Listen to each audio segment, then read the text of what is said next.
복 있는 사람은 악인의 길을 쫓지 아니하며 죄인의 길에 서지 아니하며 오만한 자의 자리에 앉지 아니하고 오직 여호와의 율법을 즐거워하여 그 율법을 주야로 묵상하는 자로다. 저는 시냇가에 심은 나무가 시절을 쫓아 과실을 맺으며 그 잎사귀가 마르지 아니함 같으니 그 형사가 다 형통하리로다. 악인은 그렇지 않으며 오직 바람에 나는 저와 같도다. 그러므로 악인이 심판에 견디지 못하며 죄인이 의인의 중에 들지 못하리로다. 대저 의인의 길은 여호와께서 인정하시나 악인의 길은 망하리로다. 아멘. 신앙 고백드립니다.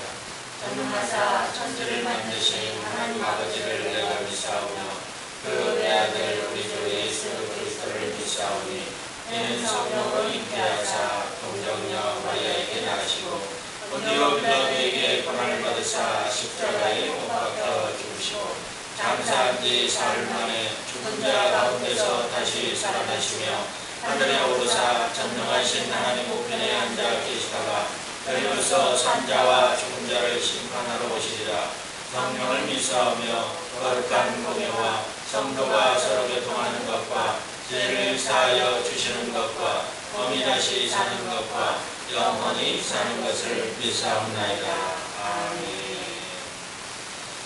찬송가 198장 같이 찬양드리겠습니다.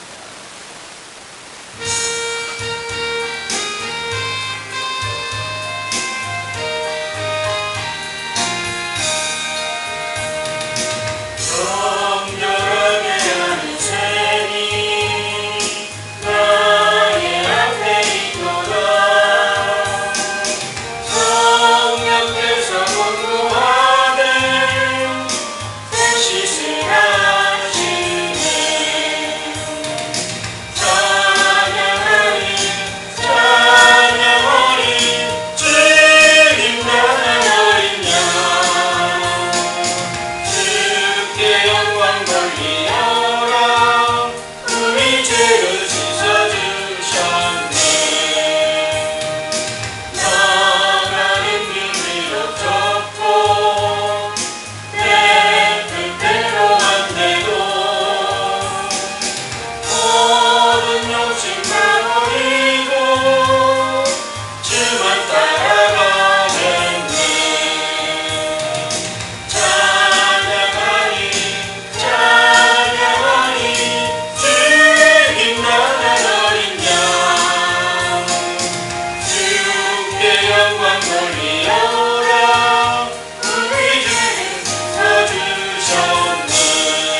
구약 성경 욥기서 23장 10절로 10절 말씀.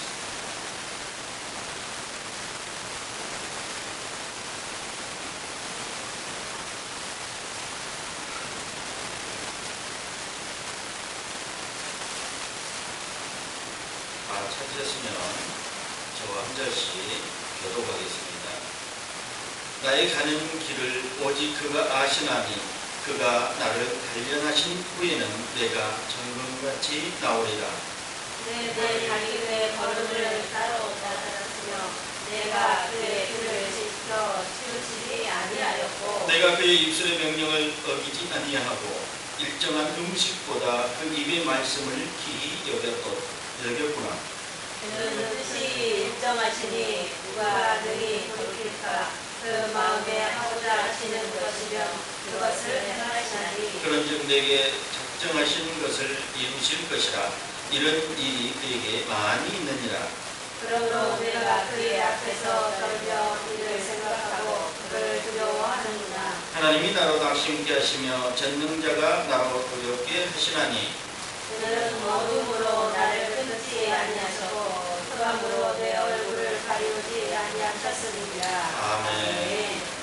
이 본문으로 하나님의 뜻이라는 제목을 붙여서 오늘 함께 은혜를 나눕니다.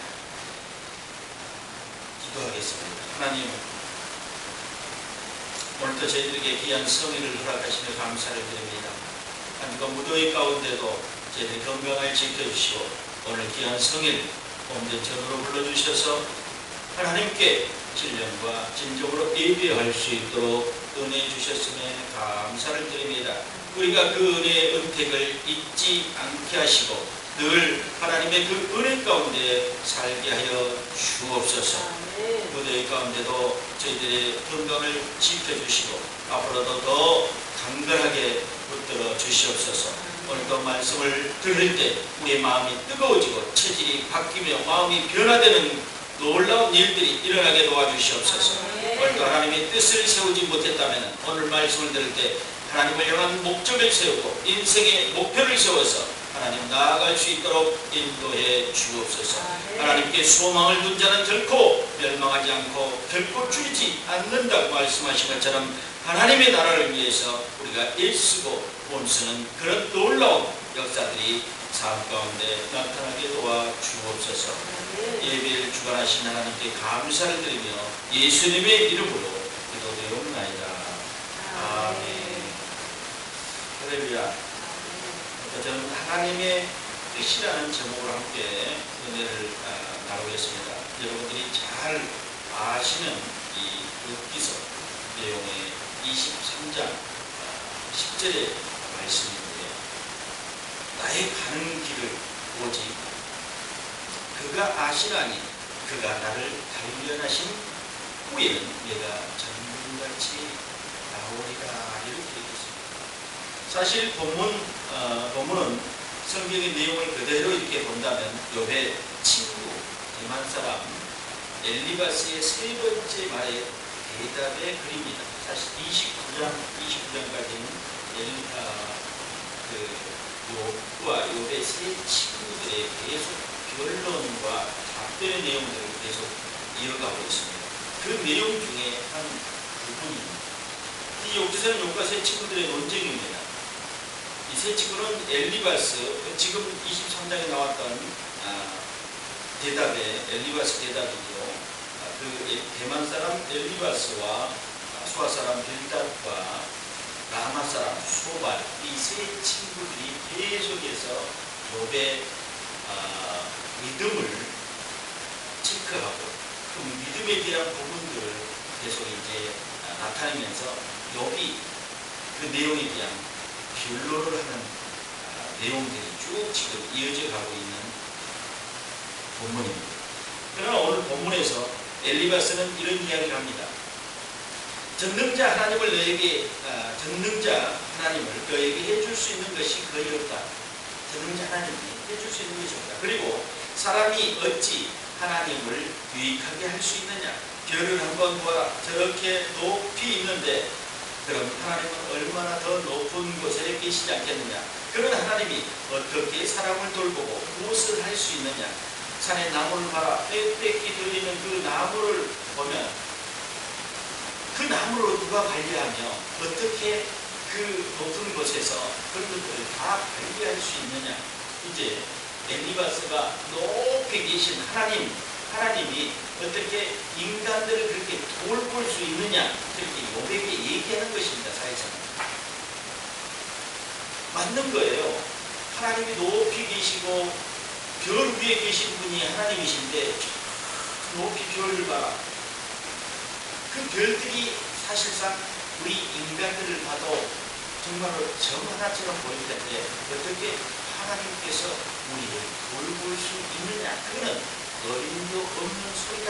이런 소리입니다. 사실상 그런 엘리바스가 22절에 계속 이런 소리를 합니다. 22절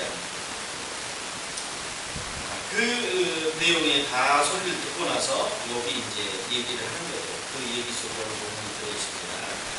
첫 번째는 특별히 오늘 23장 10절의 말씀, 우리가 너무도 잘 알고 있는 구절입니다. 이 말씀을 중심으로 오늘 우리가 특별히 은혜를 나누는데요.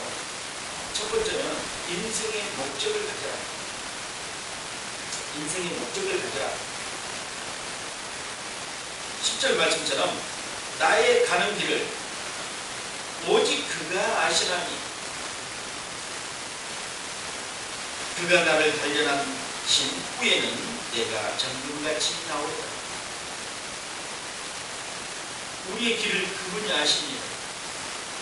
그분의 위에 목적이 분명해져야 됩니다. 디모데전서 4장 10절 보니까 이를 위하여 우리가 수고하고 진력하는 것은 우리의 소망을 살아계신 하나님께 주미니 곧 모든 사람 특히 믿는 자들의 구주시나. 소망을 하나님께 두었다고 디모데전서 4장 10절에 이렇게 말씀하고 있습니다. 그래서 인생의 목적을 하나님께 두고 목적을 세우라는 것입니다. 인생의 목적을 두고 살지 않으면 그 행보는 늘 고단합니다. 나그네 행보이면서도 우리 인생은 나그네 행보이지만 하나님께 소망을 두지 않고 하나님께 목적을 두지 않으면 너무나 힘들고 고단한 삶입니다. 왜냐하면 방향이 일정하지 않고 목적이 분명하지 않기 때문입니다.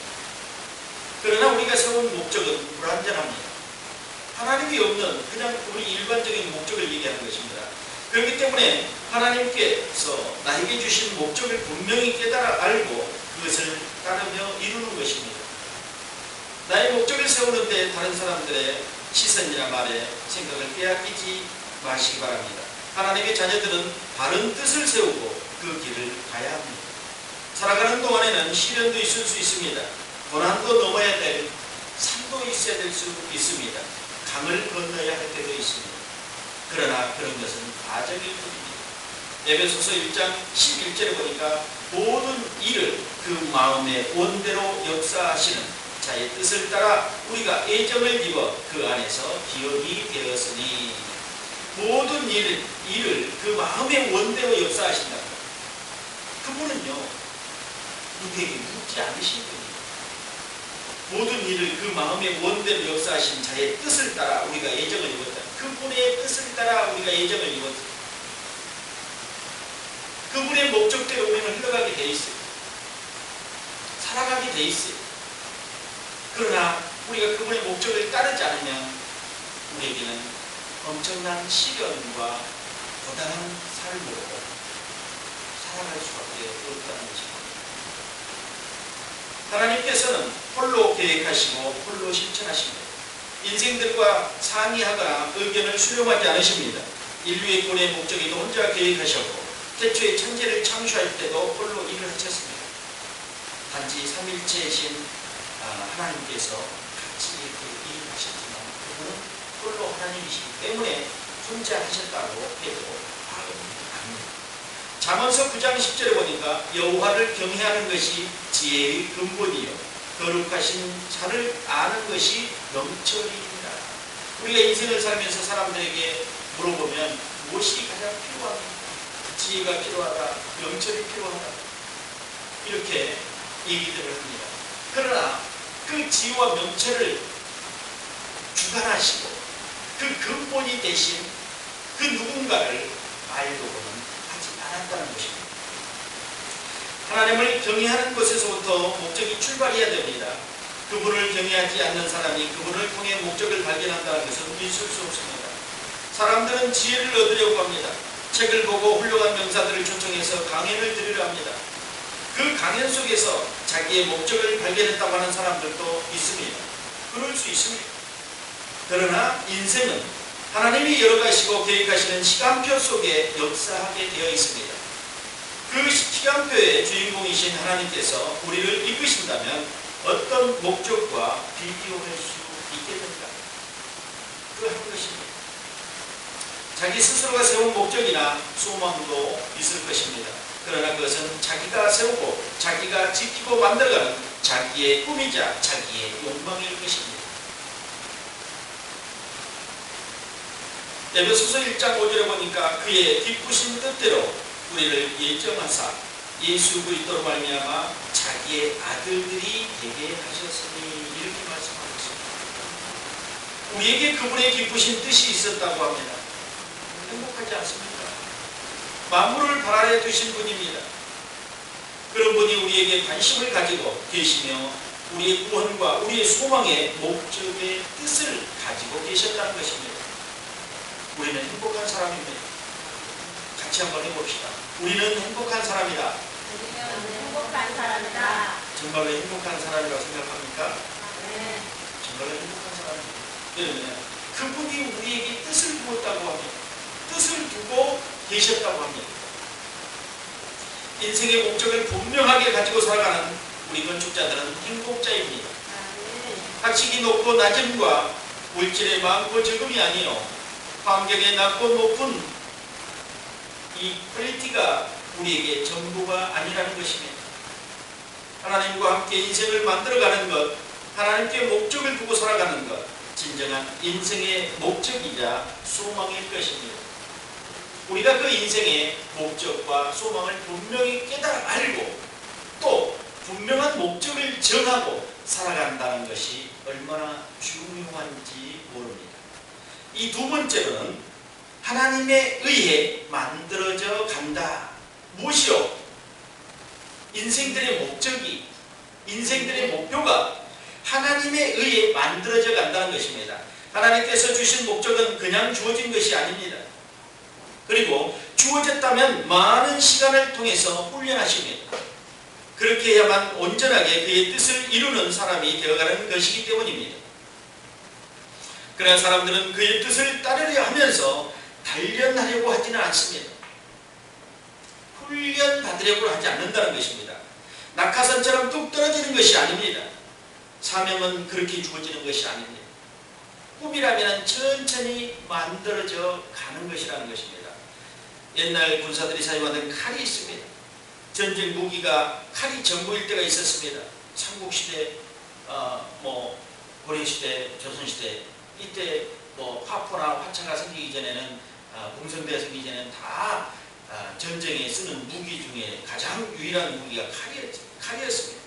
한 나라에 흥망성쇠가 달려있습니다. 철기 문화가 발달하면서 단단한 칼이 만들어지면서 이제 싸움에는 돌이나 방망이가 아니라 칼이 무기가 되었습니다. 그런데 그 칼을 만드는 데는 아무나 만들 수가 없었다는 것입니다. 우리도 칼의 문화가 들어오기 얼마 되지 않았죠. 그래서 우리나라에도 이 철기 문화가 문명이 발달하면서 철기소에서 칼을 제작하는 일이 가장 큰 일이었습니다. 왜냐하면 나라를 지키는 근간이었고 무기가 있어야지 군인들이 무기를 들고 나가야 싸워야지 나라를 지킬 수 있거든요. 그 병장기는 그 나라를 지키는 군인들에게 쓰이는 가장 필요한 도구였기 때문입니다. 그러나 그 칼이 만들어지는 과정을 살펴보면 보검이라고 하는 검들은 대부분 수많은 망치질과 여러분의 불과 물을 통과해야만 되는 것이었습니다. 그래야 단단한 그 검이 나오고 또 창이 나오고 또 농장기가 나왔습니다. 이 새 덩어리를 갖다가 얼마나 망치로 두들겨서 새가 그냥 두들겨집니까? 불에 빨갛게 달궈가지고 500도, 800도, 1000도 되는 그 불에다 달궈가지고 달겋게 달궈가지고 두들깁니다. 얼마나 망치질을 하는지 몰라요. 얼마나 망치질. 수십 번의 망치질을 해서 끝내는 거 아니에요. 다시 물에다 집어넣습니다. 물에다 집어넣다가 식혀가지고 다시 물에다 집어넣습니다. 그거를 여러 번 반복합니다. 그러면요 칼이 만들어져요. 칼이 만들어져요. 보검일수록 더 좋은 검일수록 더 오랫동안 불에 달구고 두들겨서 불순물을 제거하고 더 단단하게 물과 불을 많이 통과할수록 쇠는 더 단단해진다고 합니다. 참 우리가 생각하기에는 좀 이해가 안 되는 것 같아요. 불에다 많이 집어넣으면 쇠가 누글누글해질 것 같은데 불에 많이 넣고 물에 많이 왔다 갔다 하면 쇠가 더 훨씬 더 견고해진다고 합니다. 그래서 많은 시간을 들여서 그 칼을 만드는데 불과 물을 통과해서 그 쇠 속에 들어있는 불순물들이 다 제거되면서 더욱 단단해진다고 합니다. 강철이 되는 거죠. 강철이. 이 대장장이의 손에 들린 철들은 여러 번의 불과 물을 통과하여 나와야 견고한 칼이 완성됩니다. 그뿐입니까? 금강석을 채취해서 녹여서 정지하는 과정들이 이 같습니다. 돌을 원석을 꺼내가지고 그걸 녹이는 거예요. 두들겨서 작게 부셔서 불에다 녹이는 겁니다. 그래서 그 원금을 채취해가지고 불순물을 통과시키면 그 금의 불순물들이 다 제거되면서 순금이 탄생하게 되는 것입니다. 그런데 그 돌을 녹이는 데는요 1000도 이상의 불을 해야지만이 그 돌이 녹아서 거기서 금이 나오는 거예요. 금은 타지가 않거든요. 금은 녹지가 않거든요. 녹아 없어지지 않는다는 것입니다. 그래서 오늘 23장 10절에 이렇게 단련한 후에는 내가 정금같이 나오리라. 이것으로 만들어진다면 더 이상은 부서지거나 녹아지지 않거든요. 쇠는 오랫동안 불에도 달궈버리면 녹아버립니다. 그러나 금은 녹지 않아요. 녹아서 물처럼 되지만 없어지지 않아요. 그것이 다 놔두면 다시 굳어서 금으로 다시 만들어져요. 계속해서 정제될 뿐이죠. 제대로 된 금으로. 이렇게 금이 탄생하기까지는 불을 통과해야 됩니다. 단련돼야 된다는 것입니다. 그 불순물이 제거되기 위해서는 무언가 있어야, 도구가 있어야 된다는 그게 불입니다. 우리 사람도 말이야 단련하는데 훈련은 뭡니까? 고난이라는 것입니다. 고난이 금을 만드는, 불이 금을 만든다면 고난이 사람을 만드는 것입니다. 고난이 사람을 만드는 그 TV에 에디슨이 나와서 여러분 그 CF 하는 거 보셨어요? 에디슨이 나와서 사람은 2시간만 자도 된대요. 그분이 얘기하는 거예요. 그래서 나는 아니 그건 틀렸다. 2시간만 어떻게 되냐. 그런데 그분이 그렇게 얘기하면서 숙면을 취할 때는 사람은 4시간만 자면은 충분히 살아가는데 지장이 없다고 합니다.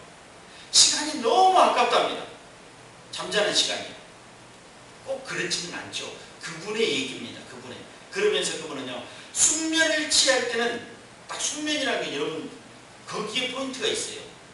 여러분 뒤척거리면서 10시간 자는 건 소용없어요. 이건 1시간도 안 잔 거와 마찬가지예요. 요즘 그렇죠. 날씨가 더워서. 그분은 숙면을 취할 때는 4시간만 자도 인간은 충분히 살아갈 수 있다. 그건 맞는 말이에요. 숙면을 취할 때. 여러분 4시간 동안 숙면을 취한다는 것은 쉽지 않는 일이에요. 대부분 기가 민감하고 또 마음 민감한 사람들은 금방 뒤치다거리고 깬단 말입니다. 소리가 들린다. 소리가 들렸다는 것은 숙면을 취하지 못했다는 거예요. 바깥에 소리가 아니면 더운 게 느껴졌다. 추운 게 느껴졌다. 그걸 숙면을 못 취한 거예요. 숙면을 취할 때는 무아지경이에요. 무아지경. 아무것도. 꿈을 꿀 수는 있지만 아무것도 느껴지지 않는 상태가 숙면을 취하는 거예요. 그렇게 4시간만 자도 된다고 합니다. 왜냐하면 할 일이 너무 많다는 겁니다. 할 일이 너무 많아서 4시간만 자고 나머지는 일을 하는 그분의 CF가 그런 내용을 담고 있더라고요. 네, 오늘 본문으로 가면은요. 그래서 하나님께서 단련해서 정금같이 단단하고 고귀하며 하나님께서 쓰시기에 합당한 도구가 되어야 된다는 것입니다. 제대로 사용하기 위해서 하나님이요 더 단단하게 만들려고 우리를 훈련하고 있다는 것입니다. 여러분 도자기도 그냥 저기 강진에 가면은 도자기 만드는 그 단지가 있어요. 고려청자도 거기서 만들었어요. 그런데 저는 한번 여러분들에게 말씀드렸지만은 일반 도자기는요 800도에서 구워냅니다. 그런데 청자는 1200도나 1500도에서 구워낸다고 합니다. 왜 그럴까요? 그만큼 색깔이 고운 빛깔을 내기 위하고 또 더 단단하게 색깔을 만들고 더 단단한 그 청자를 만들기 위해서는 더 센 불에다가 가마에다 넣어야 된다는 것입니다. 그러니까 일반 우리 그 옹기들은 800도면 단단하게 된답니다. 장독이나 이런 옹기들 있잖아요. 그러면 800도 안 가도 된답니다. 가마 속에서. 그런데 청자는요, 자기나 청자는 1200도에서 1500도의 불에 가마 속에 들어가야지만이 그 유압을 발라서 고운 빛깔이, 청자의 고운 빛깔이 제대로 발휘할 수 있다는 것입니다. 이것만 봐도 우리는 금방 알지 않겠어요? 귀한 것을 왜 더 오래, 더 센 불에다가 귀한 것을, 여러분이 생각할 때는 더 센 불에다가 약한 것을 넣고 귀한 거는 작은 불에다가 살짝 익혀야지만이 되지 않겠어요? 귀한 거니까. 그런데 그렇지 않아요. 도예가들 보면은요, 얼마나 우리가 봤을 때는 버리지 않아야 할 것도 다 버려버리더라고요. 조금만 기스가 난 것도 다 그 자리에서 망치로 다 깨서 버려버리더라고요. 우리가 볼 때는 너무도 아까운 거예요. 그런데 그들이 볼 때 작품이 안 됐다는 것입니다. 마음에 들지 않았다는 것입니다. 하나님이 도예가처럼 하지 않아서 참 다행입니다. 아마 그들 도공처럼 하나님이 우리 인생들을 다뤘다면 우리 있겠어요, 없겠어요? 다 흠집이 나 있고 부족하잖아요. 뭔가 완벽하다고 하는 사람이 없잖아요. 그 도공처럼 꺼내가지고 살펴보고 망치질로 깨서, 왜요? 그걸 놔두면 누가 가져갈 거 아니에요. 가져가다 쓴단 말이에요. 가짜라도. 그렇기 때문에 그 자리에서 다 가마에서 꺼내가지고 확인해가지고 다 망치로 때려서 깨버리더라고요. 그걸 보면 참 하나님이 길게 참으시고 오랫동안 참으시고 우리를 만들어가는 그 과정을 보면서 참 감사합니다 하가 나오지 않을 수가 없습니다. 깨트리지 않고 버리지 않고 유기하지 않고 우리를 만들어갑니다. 부족한 거는 땜을 해서 또 발라서, 옛날에 옹기 여러분들 그 시멘트로 발라가지고 옹기가 귀할 때 했어요. 옛날에 70년대만 해도 옹기가 얼마나 귀한지 모르겠어요. 우리 그 섬에는요 배를 타고 옹기가 오기 때문에 정말 어려웠어요. 옹기 하나 사는 게. 그래서 깨지면 흙을 갖다 바르기도 하고 시멘트 가루를 섞어가지고 그 옹기 끝에다가 발라서 옹기를 했어요.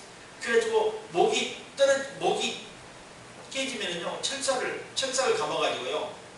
철사를 옛날에 시골에 가면 그 옹기에 철사를 감아가지고 해놓은 옹기들은 한두 개씩은 다 있어요. 집집마다. 왜 버릴 수가 없어서 철사로 이렇게 동여서 단단하게 해서 사용을 해야 돼요. 우리가 그런 모습일 겁니까? 깨지고 상처나고 그런 모습들을 하나님께서 쓰시고 만들어 가십니다. 그래서 우리는 그 하나님께 목적을 두고 살아간다면 분명 우리는 부족하고 아직 덜 되어지고 사람들이 볼 때는 무엇인가 완벽하지 않다고 생각할 수도 있지만 하나님이 그런 부분들을 두고 쓰신다는 것을 여러분들이 생각하시기 바랍니다. 빌립보서 2장 13절을 보니까 너희 안에 행하시는 이는 하나님이시니 자기의 기쁘신 뜻을 위하여 너희로 소원을 두고 행하게 하시나니, 그렇게 말씀하고 계십니다.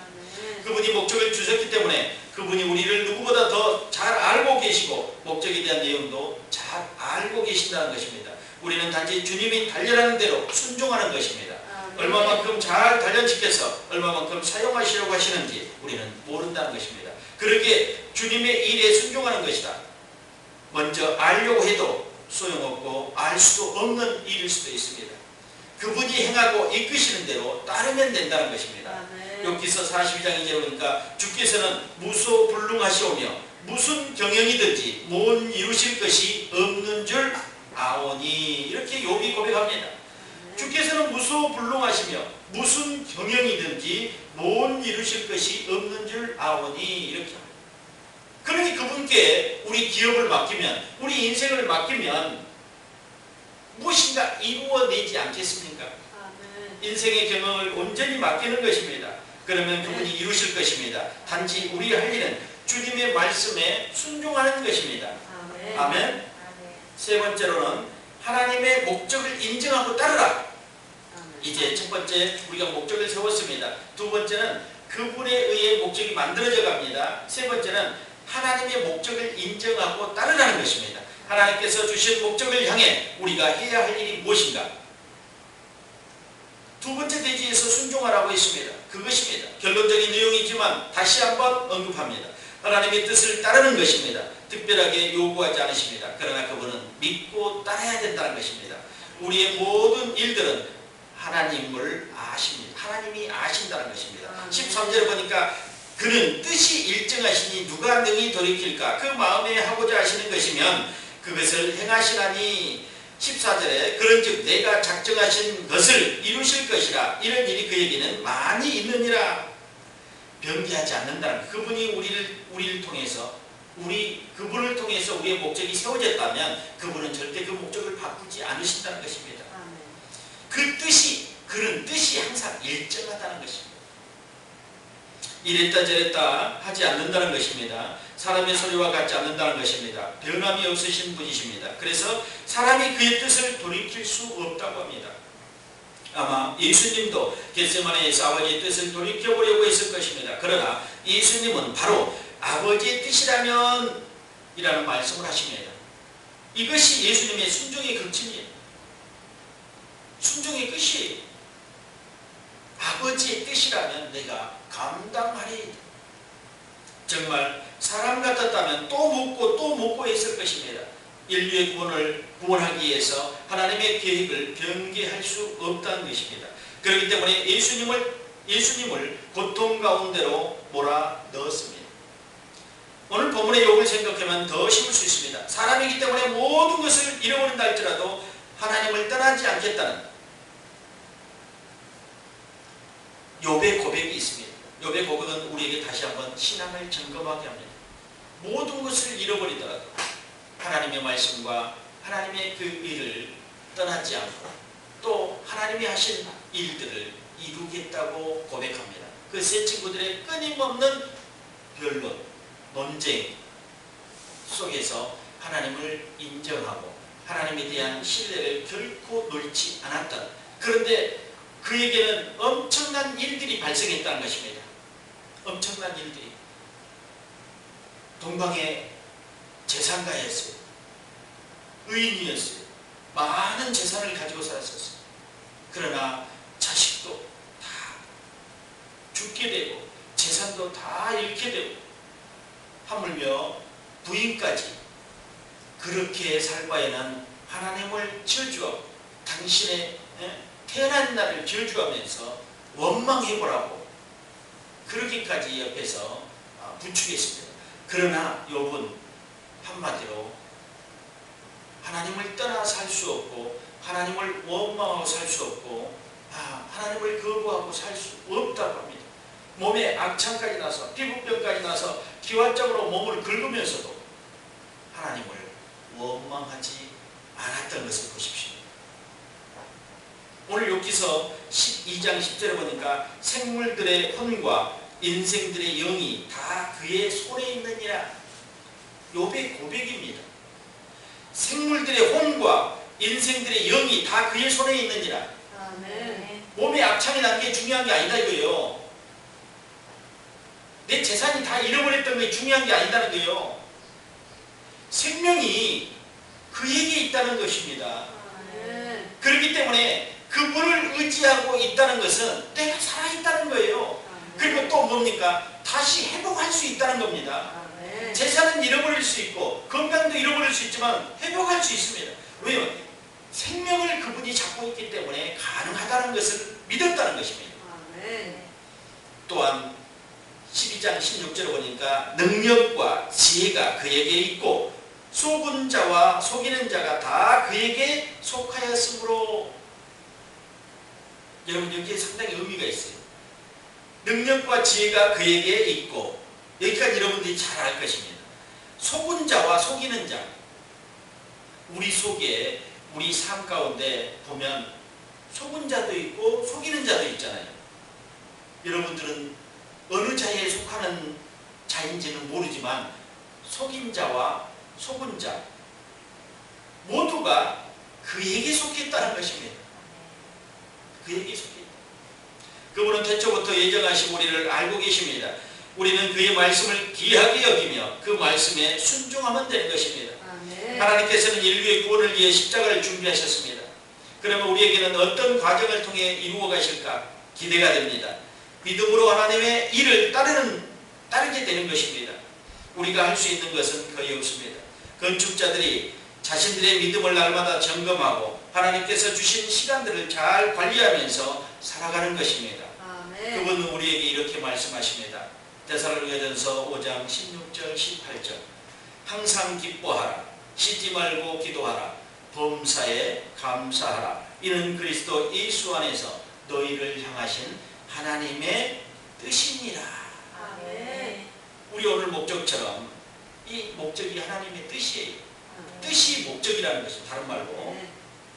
근데 이 데살로니가 교회에 보냈던 서신의 내용을 보면 이 하나님의 뜻이 여기에 담겨져 있어요. 우리 이 세 가지를 평생에 두고 잘 관리할 수 있어야 돼요. 아멘. 첫 번째, 항상 기뻐하라. 두 번째, 쉬지 말고 기도하라. 세 번째, 범사에 감사하라. 아멘. 이 세 가지는 여러분들이요, 정말 신앙을 하면서 인생을 살아가면서 놓치지 말아야 될 하나님의 귀한 계명과 말씀 중에 으뜸이 된다고 해도 과언이 아닐 것입니다. 여러분 다른 또 중요한 하나님의 말씀이 여러분의 그 생명처럼 가지고 묵상하고 있는 구절도 있을 것입니다. 그러나 이것은요, 그냥 묵상만 하는 것이 되는 것이 아니라 우리 삶 속에 녹아지고 실행되어져야 돼요. 날마다. 이거는 묵상이 아니라 삶에 풀어져야 되는 것입니다. 이건 삶에 풀어져야지만이 능력이 나타나는 것입니다. 풀어지지 않으면 안 돼요. 그냥 애우는 것으로 끝나서는 안 됩니다. 삶에 풀어져서 정말로 항상 기뻐하고, 이 말씀 때문에라도 기뻐해야 돼요. 항상 기뻐하고 쉬지 말고 기도하라. 범사에 감사하라. 이는 그리스도 예수 안에서 너희를 향하신 하나님의 뜻이니라. 이게 결론입니다. 우리가 하나님에 의해 목적을 세웠다면 그분이 이끄는 대로 따라가는 것입니다. 그 따라가는 과정에서 우리는 그분의 소리에 귀를 기울이며 그분의 말씀에 순종하는 것입니다. 우리의 길을 아시는 주님께서 길이 되어 주시고 진리가 되어 주시고 끝으로는 생명이 되어 주시기 때문입니다. 위대한 건축자들이여, 여러분은 작은 물이라고 생각하지 마십시오. 하나님의 손에 붙들리면 큰 일을 할 것입니다. 다윗처럼 큰 일을 할 것입니다. 골리앗이 그 거대한 몸집을 들고 창을 가지고 나올 때, 창과 단창을 가지고 나올 때 하나님께 붙들린 다윗이요 나갑니다. 뭐라고 합니까? 다윗은 만군의 하나님의 이름을 가지고 나갑니다. 그분에게 붙들렸다고 합니다. 그분에게 붙들려서 나가는 것입니다. 그분의 이름을 들고 나갑니다. 아무리 큰 산이, 큰 강이 나를 가로막은다 할지라도 하나님의 이름 앞에서는 아무것도 아니라는 것을 여러분들이 아시기 바랍니다. 그 큰 강이나 큰 산은 단련하는 도구일 뿐입니다. 과정일 뿐입니다. 그래서 건축자들이 목적이 분명한 건축자들이 되어야 됩니다. 이제 더 확실하게 일어납시다. 주님의 뜻이 분명해졌습니다. 하나님의 나라를 위해 내가 무엇을 할 것인가 고민하며 나아가는 저와 여러분이 되기를 예수 그리스도 이름으로 축원합니다. 기도하겠습니다. 하나님 감사합니다. 우리가 주님께 받은 것이 너무도 많지만 우리는 그것들을 잊고 살아왔습니다. 오늘 말씀을 통해서 목적을 분명히 하고 하나님께서 이끌어 가신 대로 우리가 그 목적대로 따라갈 수 있도록 인정하고 따르게 하여 주시옵소서. 순종하는 믿음을 갖고 따르게 하여 주시옵소서. 만군의 여호와 이름을 사용했던 다윗처럼 하나님 우리도 예수 그리스도 이름으로 나가고 선포하게 도와 주시옵소서.